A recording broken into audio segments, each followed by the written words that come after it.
आपण माने समस्तଙ୍କର दाना माझी कथा मन जी निज स्त्री मृतदेह को कांधरे बुहाई कि नहीं एवं तापर तांकु चारिआडु साहाय्य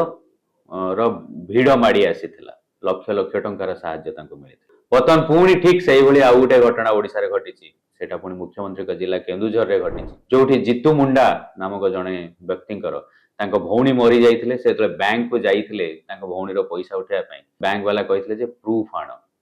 से जेहेतु पाठ साठ पढ़ी ना डेथ सर्टिफिकेट प्रूफ बोली से जानी नथिले तेणु डेथ सर्टिफिकेट दे पारे मात्र बैंक वाला बुझेबा चेष्टा कले एवं शेष में से कौन कला ना जीतू मुंडा निजर भौणीर डेड बॉडी पोता होता डेड बॉडी की काढ़ी कबर काढ़ी जाइए बैंक रे पहुंची सारा देश रे आलोड़न सृष्टि करता। वर्तमान बैंक तो तार जो 19,600 टंका भौणी ना फेरई देछि तापर बहुत लोग साहाय्य आगु माड़ी आसछन मोस्टली जो फिजिक्स वाला तांकर जो अखिल सार अछंती से 10 लाख टंकार गोटे साहाय्य तांको देइछंती मते लागुची एटा तांको जीवन बदलै दब। किंतु एठी आउ गोटे कथा कहबाकू चाहिबी जे